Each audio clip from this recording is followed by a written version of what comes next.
A graça e a paz de nosso Senhor e Salvador Jesus Cristo. Estamos iniciando hoje a segunda aula do curso de membresia 2025.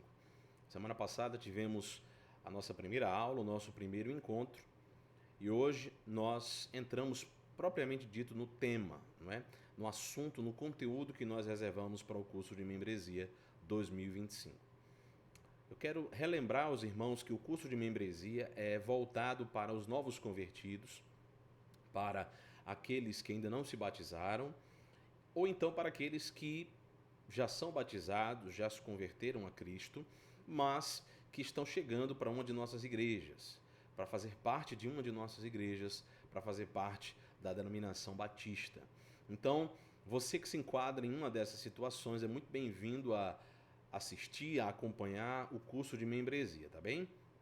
Então, eu gostaria de iniciar orando com você. Aí de onde você estiver, eu sugiro que você procure um lugar calmo, um lugar tranquilo, um lugar onde você possa usar a sua Bíblia, ouvir e ver esse vídeo de maneira a não ter interrupções. Assim você vai aproveitar melhor o conteúdo, tá bem? Também adianto que se você tiver alguma dúvida, se você tiver algum comentário a fazer, você pode aí utilizar a seção de comentários desse vídeo e você vai comentando e à medida que eu olhar, que eu visualizar seus comentários, eu vou respondendo aqui para você, tá bem? Eu vou respondendo aqui em formato de texto, tá bom? Para não haver interrupções aqui na aula. Mas fiquem à vontade para comentar, para compartilhar, para tirar suas dúvidas e na medida do possível eu vou comentando aqui com vocês. Então aí de onde você estiver, ore ao Senhor juntamente comigo, pedindo que Ele nos guie, pedindo que Ele nos direcione nessa aula de hoje. Pai amado, Deus eterno, nós te louvamos, te bendizemos e te exaltamos, Senhor.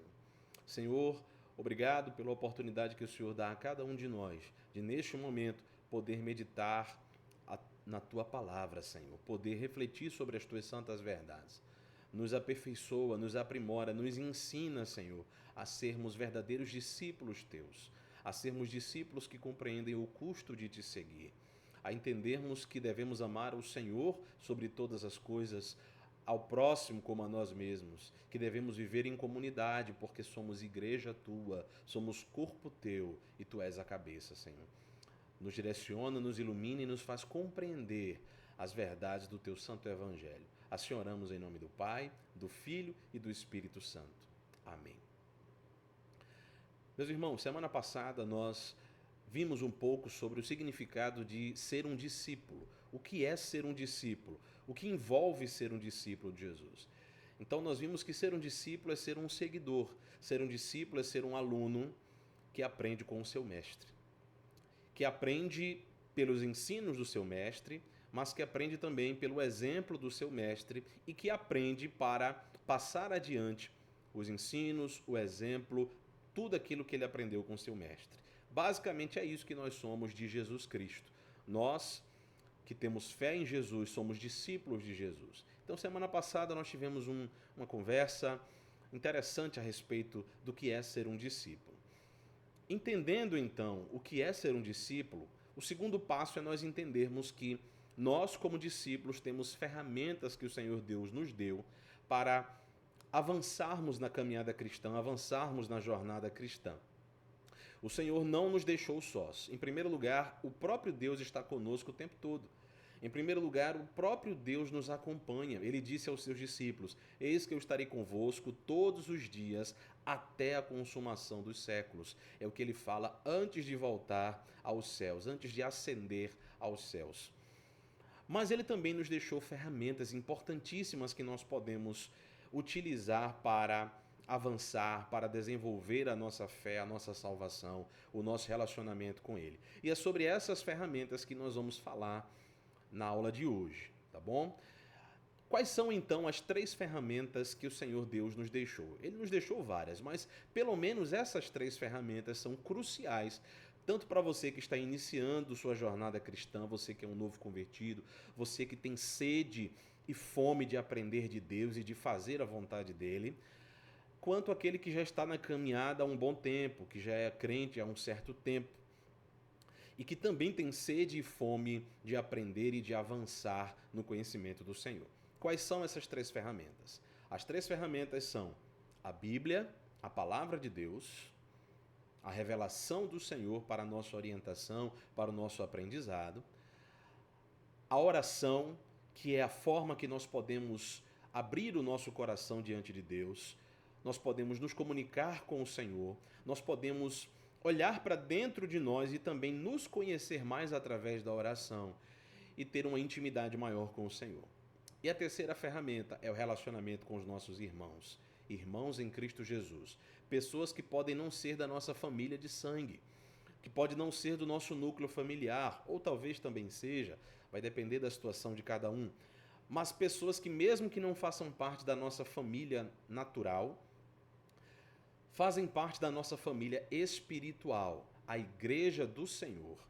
Então, o Senhor nos deu a sua palavra, a Bíblia Sagrada, nos deu a oração para desenvolvermos intimidade e comunhão com Ele, e nos deu também irmãos e irmãs para que juntos possamos avançar, crescer e nos aproximar do Senhor cada vez mais. Se nós sempre lembrarmos que temos essas três ferramentas, no mínimo, para desenvolver o nosso relacionamento com Deus, nós conseguiremos ter uma vida cristã saudável.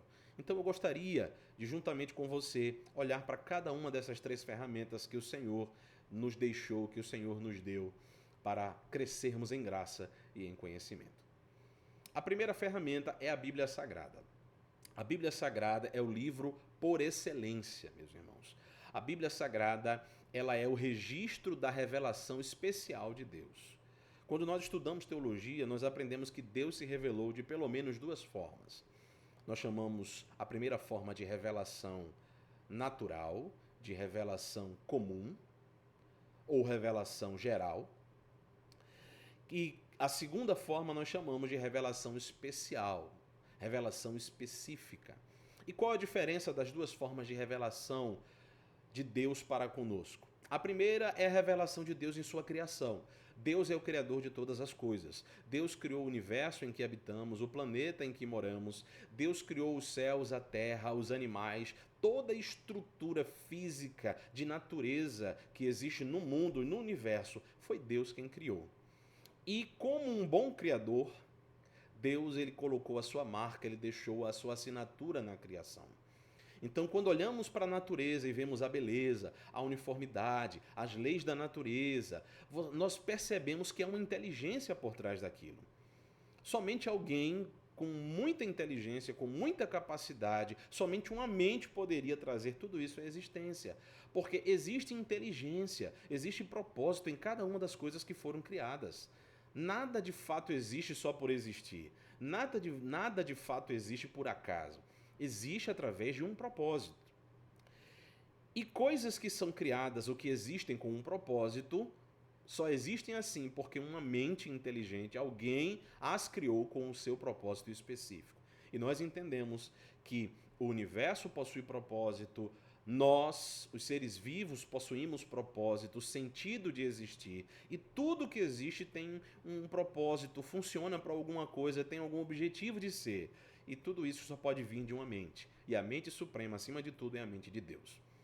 Então Deus, ele como Criador, ele se revelou para nós através da sua criação. Através da beleza, através da uniformidade, da ordem que existe no universo, do propósito, do sentido que existe em todas as coisas, nós podemos conhecer um pouco de Deus.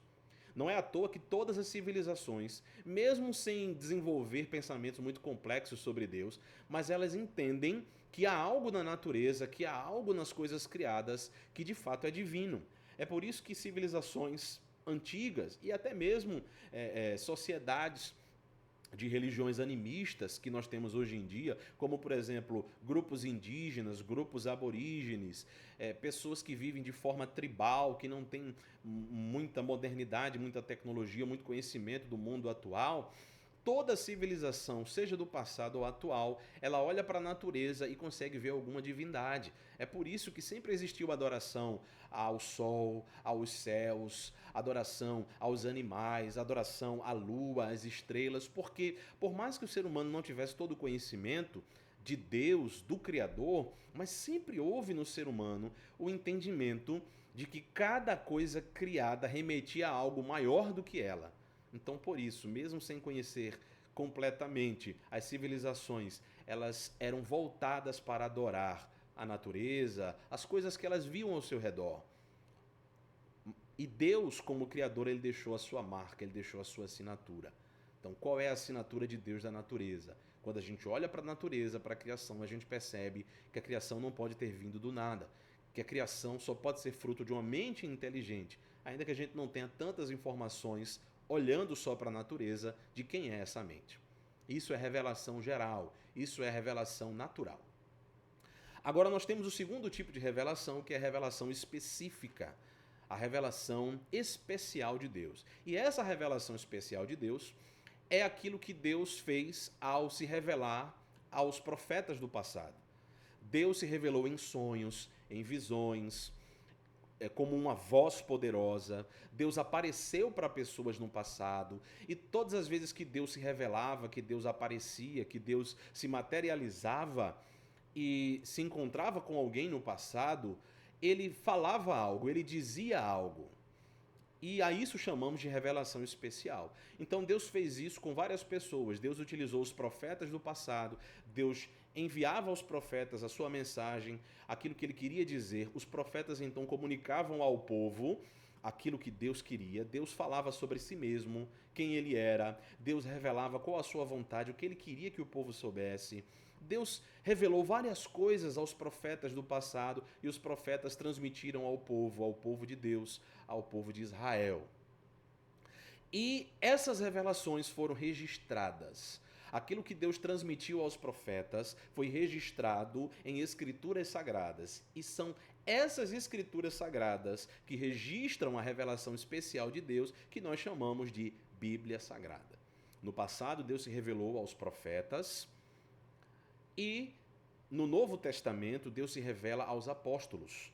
No Antigo Testamento, aos profetas. No Novo Testamento, Deus se revela aos apóstolos, que foram ali discípulos de Jesus Cristo, que é o próprio Deus encarnado. Então, toda essa revelação de Deus foi registrada, foi armazenada, foi reconhecida como divina, como inspirada, e resultou no que nós chamamos hoje de Bíblia Sagrada. Tá certo? Então, assim nós temos a Bíblia Sagrada. E a Bíblia Sagrada, ela é uma coleção de livros, uma coleção de escritos sagrados. O Antigo Testamento e o Novo Testamento são as divisões básicas da Bíblia Sagrada. Então, se você estiver com a sua Bíblia Sagrada aí, eu quero que você abra na página do índice, tá bom? Onde tem a relação de todos os livros ali que estão na Bíblia Sagrada. E você vai perceber que nessa relação vai haver 39 livros no Antigo Testamento e 27 livros no Novo Testamento.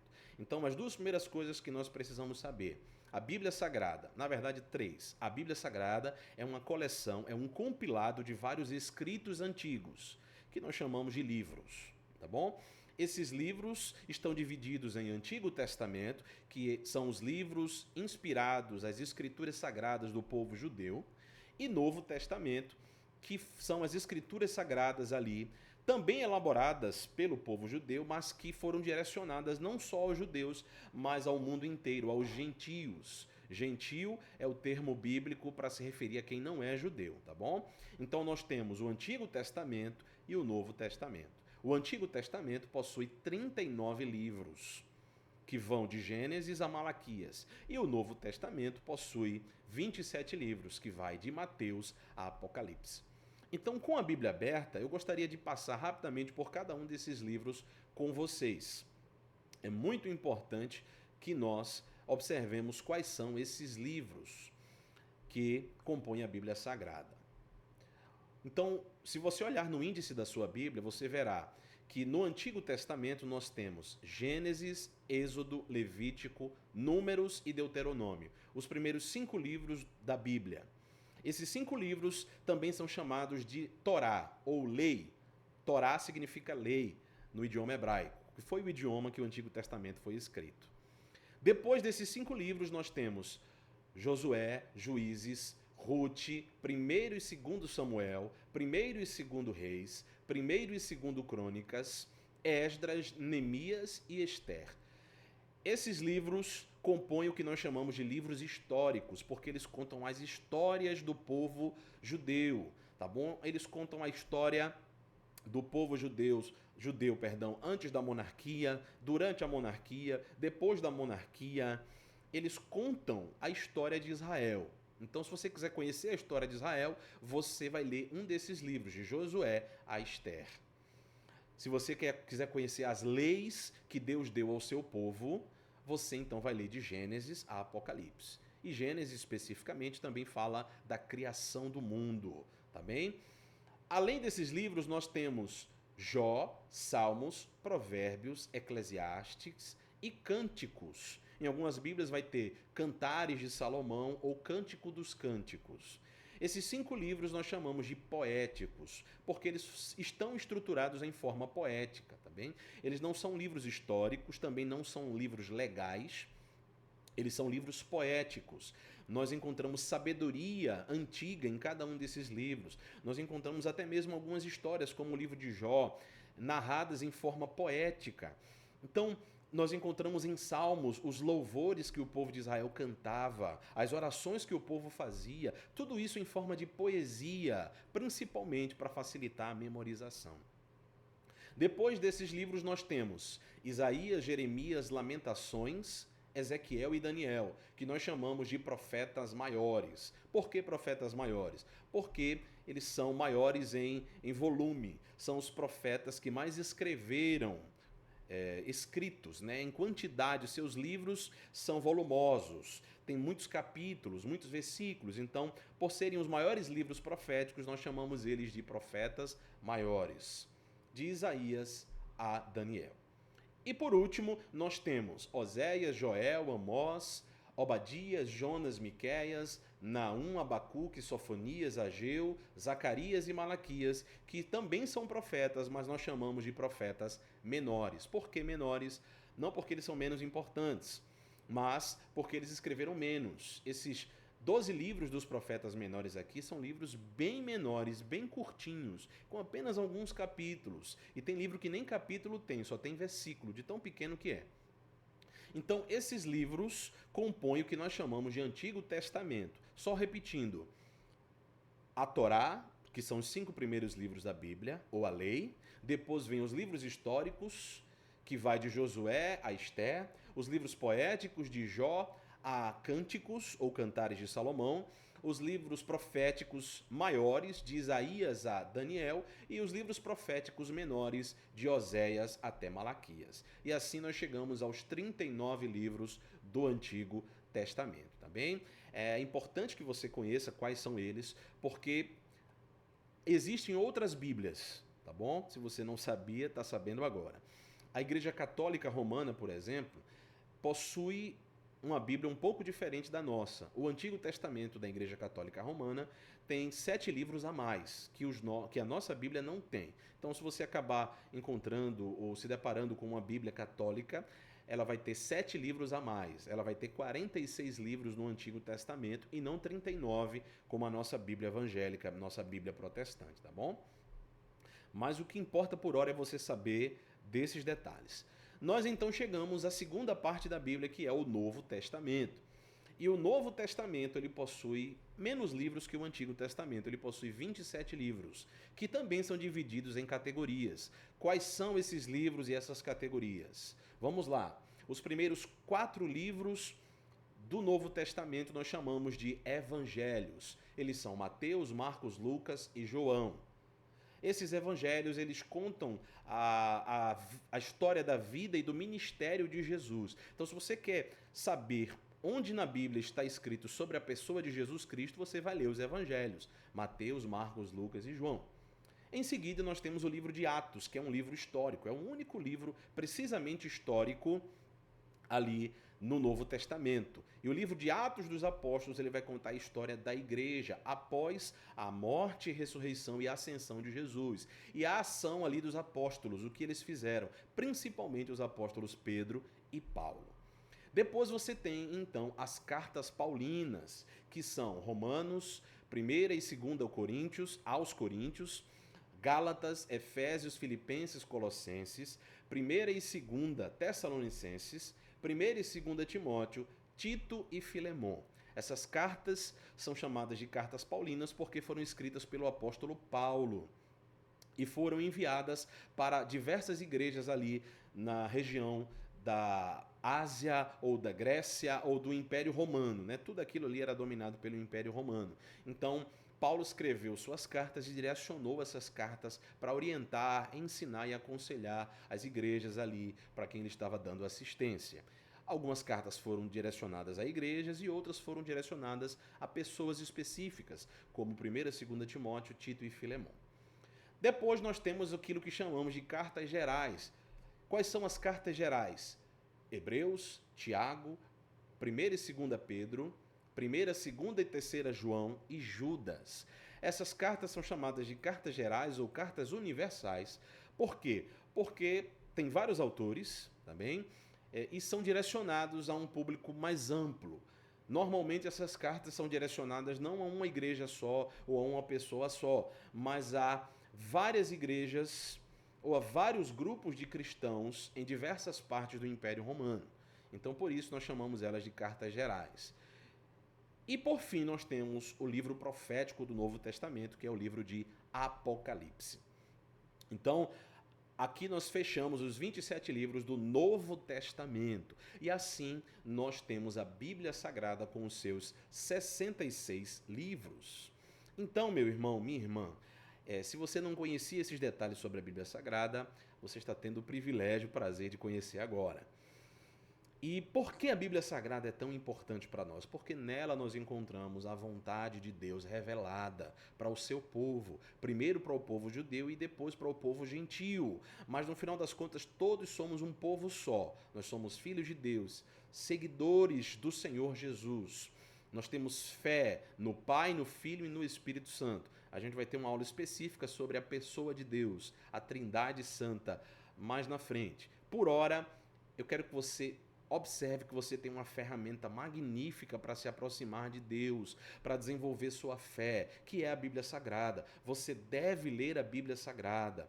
Você não precisa se apressar e terminar logo a leitura da Bíblia. O que importa é que você leia toda a Bíblia Sagrada para você conhecer tudo aquilo que Deus quer ensinar a você, tudo aquilo que Deus quer revelar a você, tá bem? E para não ficar nas minhas palavras, eu quero usar alguns trechos da própria Bíblia Sagrada para nós aprendermos a importância que ela tem para nós. Então aqui eu quero citar 3 versículos, e você pode abrir aí na sua Bíblia onde você estiver. O primeiro deles se encontra no livro de Salmos, que é o Salmo 119, verso 105, que é um versículo muito conhecido, que diz o seguinte: Lâmpada para os meus pés é a tua palavra, e luz para o meu caminho. Esse versículo traz a ideia de que a palavra de Deus, a revelação de Deus nos ilumina. Ela ilumina os nossos caminhos, ela nos mostra como nós devemos viver, como nós devemos seguir, como nós devemos andar de acordo com a vontade de Deus. Ela é luz e a luz ilumina. A luz é diferente das trevas. Nas trevas nós encontramos ocultação, mas na luz nós encontramos libertação, nós encontramos, na verdade, desvelamento. Na luz nós podemos ver e podemos observar as obras e os caminhos que nós seguimos. O segundo versículo se encontra no Novo Testamento, lá na segunda carta de Paulo a Timóteo, o capítulo 3 e o verso 16 e também o verso 17. 2 Timóteo 3, 16 e 17. Diz assim: Toda a escritura é inspirada por Deus e útil para o ensino, para a repreensão, para a correção e para a instrução na justiça, para que o homem de Deus seja apto e plenamente preparado para toda boa obra. O que esse versículo nos diz? Ele nos diz que toda a escritura, ou seja, toda a Bíblia Sagrada, em primeiro lugar, a referência aqui é ao Antigo Testamento, tá bem? Mas nós entendemos como escritura toda a Bíblia, o Novo Testamento também. Principalmente o Novo Testamento, onde nós encontramos ali a revelação sobre Jesus e nós encontramos uma explicação ainda mais fácil e mais abrangente sobre até mesmo aquilo que foi revelado no Antigo Testamento. Então toda a Bíblia ela é escritura e a escritura ela é inspirada. O que é algo inspirado? A palavra inspirado no grego, que foi o idioma cujo Novo Testamento foi escrito, é theopnestos. E telpinesto significa soprado. Então esse versículo está dizendo que a Bíblia é como se ela tivesse sido soprada por Deus para nós. Deus nos enviou a sua revelação. Deus nos transmitiu a sua vontade, aquilo que Ele quer para as nossas vidas. E aquilo que Deus soprou, transmitiu, nos enviou, é útil para ensinar, para corrigir, é útil para instruir na justiça. E qual o propósito disso? Para que o homem de Deus, ou para que o servo de Deus, seja plenamente capacitado para toda boa obra. Ou seja, conhecendo a Bíblia Sagrada, a revelação específica de Deus, nós podemos nos tornar aptos e capacitados para realizar toda a vontade de Deus. É isso o que 2 Timóteo nos ensina. O terceiro versículo é o versículo de Hebreus, capítulo 4, versículo 12, que diz o seguinte: pois a palavra de Deus é viva e eficaz, e mais cortante do que qualquer espada de 2 gumes. Isso significa que a palavra de Deus ela não é um simples livro como qualquer outro. Ela não é simples texto no papel. Não. Ela é viva, ela é eficaz. Existe um poder que chega até nós através da palavra de Deus para nos animar, para nos fortalecer, para nos encorajar, para nos ensinar, para nos consolar, para nos dar fé. Paulo, escrevendo aos Romanos, no capítulo 10, ele vai dizer que a fé vem pelo ouvir e o ouvir da palavra de Deus. Então, aquilo que faz a fé desenvolver-se, crescer e brotar em nosso coração, não é outra coisa senão a palavra, a escritura, a pregação chegando até nós. Então, esse versículo de Hebreus nos mostra que a palavra é viva.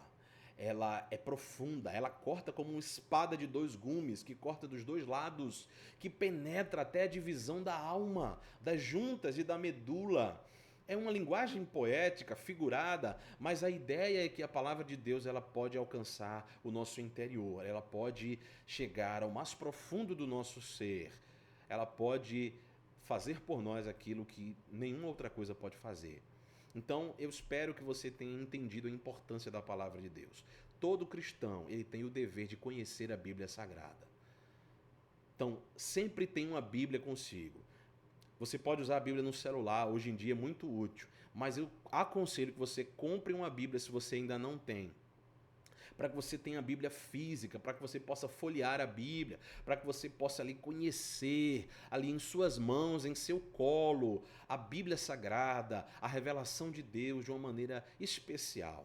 Então, conheça a Bíblia, leia a Bíblia e assim você vai se aprofundar no seu relacionamento com Deus. Essa é a primeira ferramenta que nós temos para nos aproximar de Deus. E eu diria que é a ferramenta mais importante de todas, porque sem ela a gente fica perdido. Sem ela a gente não sabe o que fazer. Sem ela a gente não sabe nem como orar. Sem ela a gente não sabe como agir. É a Bíblia que é lâmpada, que é espada, que nos instrui, que nos aproxima de Deus.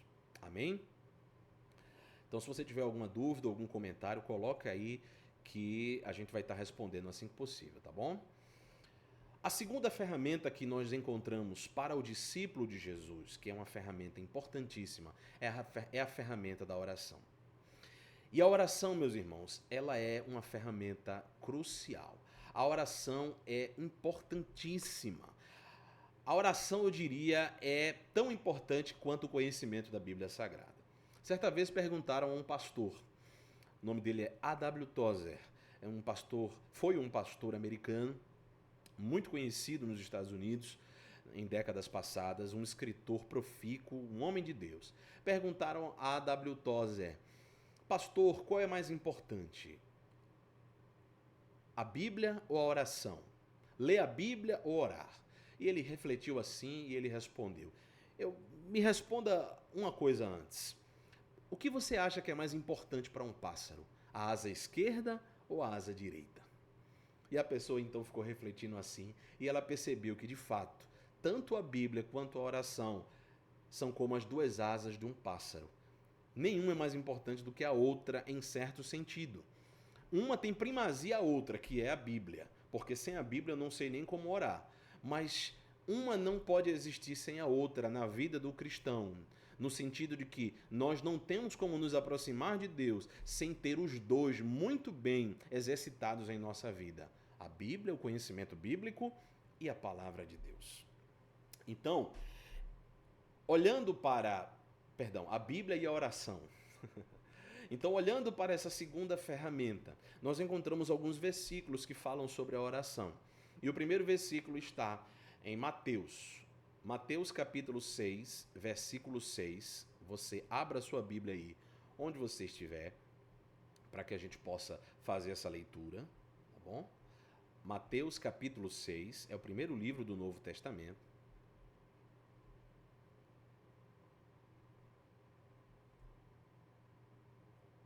Diz assim: mas quando você orar, vá para o seu quarto, feche a porta e ore ao seu pai, que está em secreto. Então seu pai, que vê no secreto, o recompensará. Jesus, então, ele ensina aos seus discípulos, isso aqui faz parte do Sermão da Montanha, Jesus ensina aos seus discípulos o dever de orar, a importância de orar. E ele diz, quando você for orar, vá para o seu quarto, feche a porta e converse com o Pai. E o Pai verá, o Pai lhe recompensará, o Pai lhe atenderá às orações. Nós temos também uma segunda passagem que está no livro de Filipenses, a carta de Paulo aos Filipenses, no capítulo 4, os versos 6 e 7. Diz o seguinte: não andem ansiosos por coisa alguma, mas em tudo, pela oração e pela súplica, com ação de graças, apresentem seus pedidos a Deus. Então, Paulo escrevendo à igreja de Filipos, ele vai dizer, não andem ansiosos, mas em tudo, através da oração, da súplica, que é como se fosse uma oração ainda mais intensa, e em agradecimento, é isso que significa ação de graças, apresentem seus pedidos a Deus. Então é dever do cristão se comunicar com Deus, abrir o coração, contar para Deus aquilo que a gente muitas vezes não conta para ninguém. Porque Deus sabe de tudo, Deus conhece tudo, mas Ele quer que a gente tenha esse relacionamento com Ele. Ele quer que nós falemos com Ele, que nós entendamos que Ele é o nosso amigo e que Ele pode nos ouvir. Então, nós devemos orar, nós devemos apresentar aquilo que deixa o nosso coração muitas vezes perturbado, aquilo que deixa a nossa mente muitas vezes agitada. Nós devemos apresentar a Deus tudo aquilo que se passa em nossa mente, seja de bom, seja de ruim, como os pecados.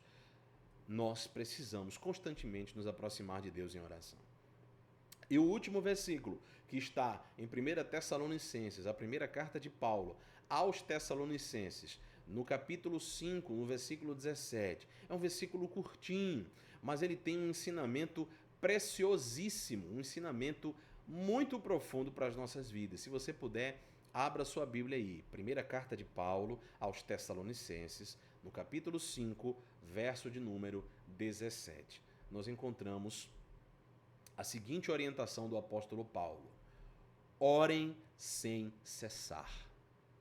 Simplesmente isso. Orem sem cessar.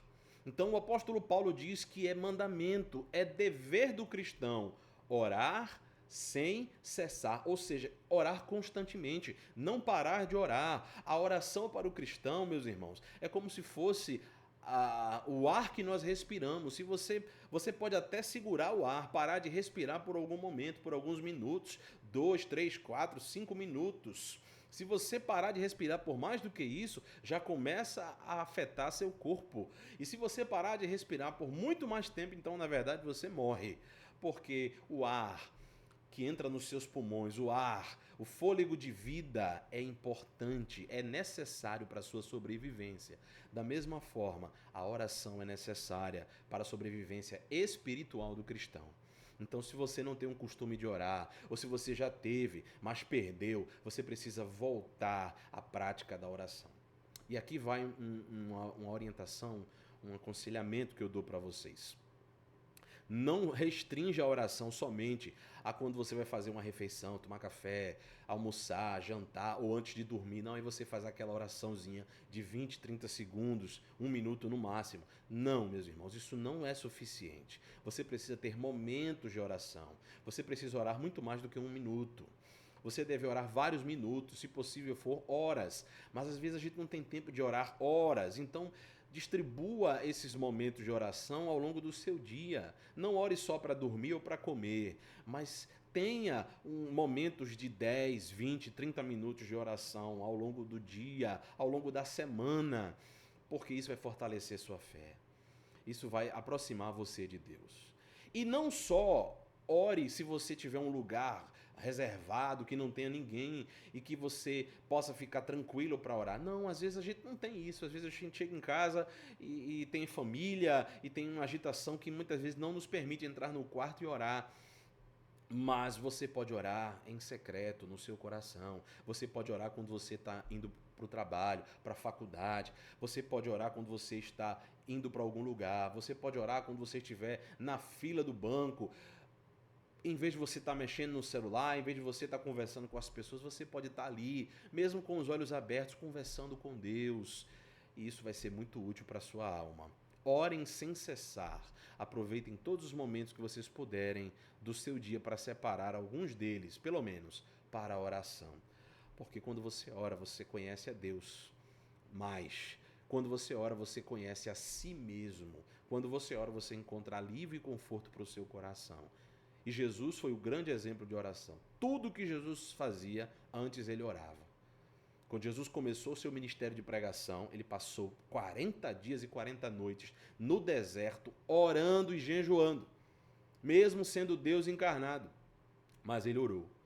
Quando Jesus escolheu os 12 apóstolos, antes de escolher, ele orou ao Senhor. Várias e várias vezes Jesus costumava se retirar, se afastar um pouco dos discípulos, ir para um lugar isolado, um lugar tranquilo, onde ele pudesse pensar, meditar, e ali ele passava horas orando ao Senhor. E ele é o próprio Deus, meus irmãos. Então, se o próprio Jesus Cristo viu que era importante orar, quem somos eu e você para negligenciar isso? Ore, ore sem cessar. Você não precisa orar da maneira mais bonita e mais perfeita que existe no mundo. Não. Você vai falhar. O que você precisa ter é reverência. Claro que você não vai falar com Deus de qualquer forma.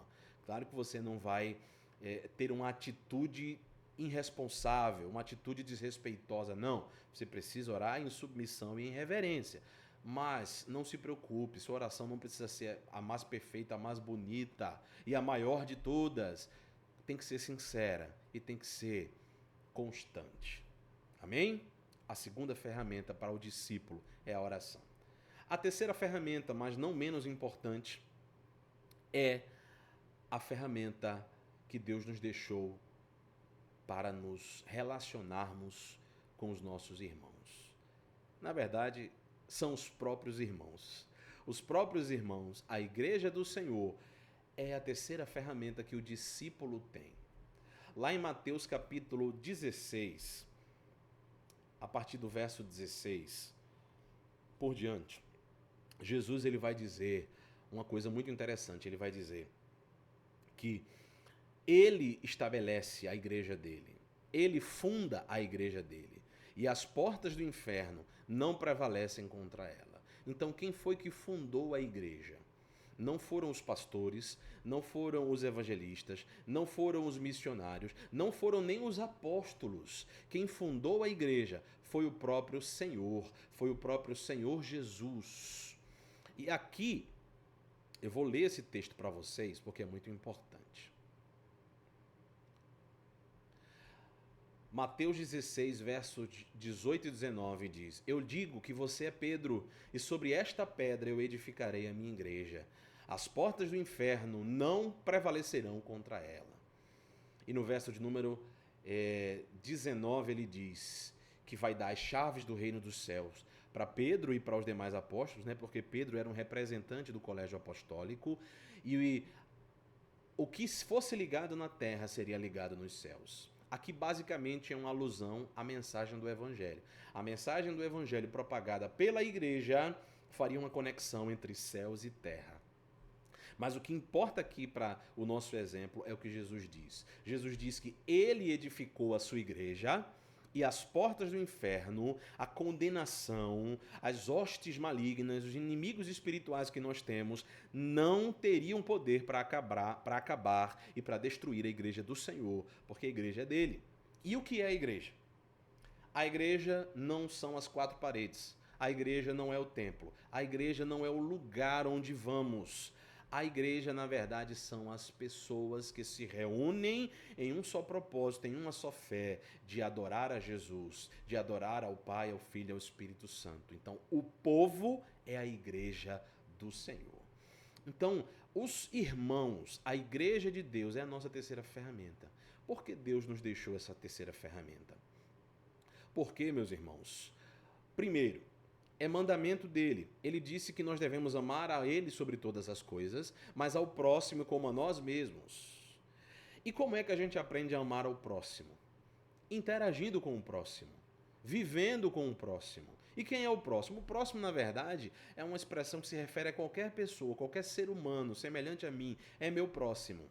Mas os irmãos, o povo de Deus, que é a igreja do Senhor, também se constitui o meu próximo. E como é que eu aprendo a amar, a perdoar? Como é que eu aprendo a ter paciência? Como é que eu aprendo a tolerar? Como é que nos momentos de dificuldade eu posso ter apoio, eu posso ter suporte e eu também posso ajudar a quem necessitar de diversos tipos de coisas, sejam materiais ou espirituais ou psicológicas ou emocionais, não importa. Como eu posso interagir com o meu próximo de maneira a obedecer à vontade de Deus? Principalmente através da igreja, através dos meus irmãos. Nós temos uma família espiritual, foi o que eu falei no começo. Nós temos a mesma fé, nós servimos ao mesmo Senhor, nós fomos batizados no mesmo nome, o nome de Jesus Cristo, e nós vamos para o mesmo lugar que é o céu. Nós vamos herdar a mesma bênção que é a vida eterna. Então, nem todas as pessoas do mundo vão receber essas coisas, até porque elas não querem essas coisas. Mas os nossos irmãos em Cristo Jesus estão ali para serem o corpo de Cristo, para serem a nossa família, e nós devemos lembrar que nós temos o apoio de uma família, até mesmo quando a nossa família de sangue não nos apoia como deveria. A igreja é o povo de Deus que está ali conosco para chorar com os que choram e se alegrar com os que se alegram. Então nós temos uma base bíblica muito forte para falar da importância do povo de Deus. Nunca ache que você pode ser um cristão sozinho, só em casa, ou simplesmente indo e voltando da igreja sem falar com ninguém, sem interagir com ninguém, sem se importar com ninguém, sem aprender com ninguém ou sem ajudar ninguém. Não é possível. Olha o que está escrito, por exemplo, em Provérbios capítulo 27, verso 17. Assim como o ferro afia o ferro, o homem afia o seu companheiro. Veja que exemplo maravilhoso. O ferro, a faca, a espada, ela é afiada. Pelo quê? Por outra faca, ou melhor, por outro ferro, por outro objeto metálico. Então, o ferro afia o ferro. Assim, o homem afia o seu companheiro. E o que é afiar? Assim, um ajuda o outro a estar em ordem. Assim, um ajuda o outro a chegar ao seu potencial máximo. Assim, um ajuda o outro a crescer, a estar preparado. É isso que Provérbios diz. Nós temos outro verso também, e é muito importante, eu faço questão que você abra a sua Bíblia em Atos capítulo 2, a partir do versículo 42. Atos dos Apóstolos no Novo Testamento, tá bom? O capítulo 2, a partir do verso 42, nós vamos encontrar como viviam os discípulos. Como é que viviam os discípulos do Senhor? É o que a gente vai encontrar em Atos dos Apóstolos. E eu vou dar um tempinho para você abrir, tá bem? Para que você possa ler, para que você possa acompanhar a leitura. Atos dos Apóstolos, capítulo 2, a partir do verso 42. Como viviam os convertidos? Eu vou dar o contexto aqui para vocês. Vocês podem ler o capítulo 2 inteiro depois. É maravilhoso. Jesus tinha subido aos céus, voltado, ascendido aos céus, e ele tinha prometido que ele derramaria poder, derramaria o Espírito Santo sobre os seus discípulos. Isso acontece então no dia de Pentecostes, que era uma festa muito grande lá em Israel, a festa da colheita. Então, quando o Espírito Santo é derramado, os apóstolos começam a pregar, e principalmente Pedro prega ali para uma multidão de pessoas que estavam em Jerusalém, e as pessoas são impactadas com a pregação do apóstolo Pedro, e elas então perguntam, como nós podemos fazer, o que nós devemos fazer? Pedro então diz que elas devem ser batizadas, que elas devem se arrepender dos seus pecados, e então elas fazem isso, são batizadas e se convertem a Jesus. Quase 3.000 pessoas se converteram a Jesus nesse dia. E aí então, a partir do versículo 42, nós vamos encontrar uma descrição de como viviam os apóstolos, como viviam os crentes convertidos, as pessoas que entregaram suas vidas a Jesus. Então está escrito, Atos 2:42 por diante. Eles se dedicavam ao ensino dos apóstolos e à comunhão, ao partir do pão e às orações. Todos estavam cheios de temor, e muitas maravilhas e sinais eram feitos pelos apóstolos. Todos os que criam tinham tudo em comum e estavam unidos. Eles vendiam suas propriedades e bens e distribuíam a cada um conforme a sua necessidade. Todos os dias continuavam a reunir-se no pátio do templo, partiam pão em suas casas e juntos participavam das refeições com alegria e sinceridade de coração. Olha o verso 47. Louvando a Deus e tendo a simpatia de todo o povo, e o Senhor lhes acrescentava todos os dias os que iam sendo salvos. Veja que coisa maravilhosa. Os que creram estavam juntos, tinham tudo em comum. Os que creram, eles aprendiam juntos, eles perseveravam na doutrina dos apóstolos, no partir do pão e nas orações. Ou seja, o partir do pão, ou a comunhão, que é falada aí no versículo 42, é possivelmente uma ênfase à ceia do Senhor. Então veja, é um reflexo da igreja. Estavam juntos, eles compartilhavam o pão e o vinho, eles oravam juntos, aprendiam juntos, tinham tudo em comum. Alguns deles que tinham propriedades até resolveram vender suas propriedades para ajudar os mais necessitados. É isso que a igreja deve representar. Um amando o outro, um ajudando o outro, um sendo suporte para o outro. Porque nós não fomos chamados para sermos cristãos sozinhos. Temos também outros 2 versículos que eu gostaria de... mais um versículo apenas, que eu gostaria de compartilhar com vocês, que está lá em Hebreus capítulo 10, do verso 24 ao 25. Eu não vou ler ele todo, vou ler apenas um trecho. Diz assim: E consideremo-nos uns aos outros para nos incentivarmos ao amor e às boas obras. Não deixemos de congregar, não deixemos, em algumas versões vai ter, de nos reunir na igreja, como é costume de alguns. Então o autor de Hebreus, da carta aos Hebreus, vai dizer que nós precisamos congregar juntos e não podemos deixar de congregar juntos, de ir à igreja juntos, de adorar ao Senhor juntos, porque é assim que a gente cresce, é assim que a gente aprende a amar ao próximo, é assim que a gente também é fortalecido, vendo que não é apenas eu, não somos apenas nós que temos dificuldades, lutas, e que não somos apenas nós que somos filhos e filhas de Deus, mas há muitos outros, assim como nós, e todos nós somos uma família do Senhor. Amém? Então, meus irmãos, esse foi o conteúdo da aula de hoje. Quais as ferramentas que o discípulo tem para avançar na sua caminhada cristã, para crescer em graça e em conhecimento e se aproximar de Deus. Isso serve para um novo convertido, mas isso serve também para aquele que já está na caminhada cristã há muito tempo, para ele ou para ela. Nós temos a Bíblia Sagrada, a Palavra de Deus, nós temos a oração e nós temos o corpo de Cristo, a igreja, o povo de Deus. Se nós dermos atenção a essas 3 coisas, nós temos tudo para crescer em graça e em conhecimento. É claro que não é fácil. É claro que haverá dificuldades em muitos momentos. É claro que a gente vai falhar e vai errar, tanto em ler a Bíblia, quanto em orar, quanto em estar com os nossos irmãos, amar os nossos irmãos e valorizar a igreja. A gente vai falhar muito. Mas o que importa é que, mesmo falhando, nós sempre lembremos que nós temos essas ferramentas à nossa disposição. E mesmo falhando em algum momento, que nós usemos essas ferramentas. A Bíblia Sagrada, a oração e a comunhão com os irmãos, com a igreja do Senhor. Amém. Que Deus em Cristo nos abençoe. Estamos chegando ao fim da aula de hoje. Se você tem algum comentário, alguma dúvida, coloca aqui no comentário deste vídeo, tá bom? Ou então você fala no grupo, tá certo? Quem está fazendo o curso de membresia 2025 está num grupo específico. Então você deve tirar sua dúvida lá pelo grupo também, tá bom? Então que Deus nos abençoe. Tenha uma ótima noite e a gente se vê na semana que vem, na próxima aula do curso de membresia 2025, tá bom? Aí de onde você estiver, ore comigo. Pai amado, Deus eterno, Senhor de graça e de verdade, nós te agradecemos, nós te bendizemos e nós louvamos a Ti pela Tua palavra, pela ferramenta da oração. Nós louvamos a Ti pela Tua igreja, o Teu povo. O Senhor nos deixou cada uma dessas coisas para que nós aprendêssemos a Te amar acima de tudo, a amar os nossos semelhantes, para que nós aprendêssemos a como viver uma vida que glorifica o Teu nome, a ter uma vida espiritualmente saudável, Senhor.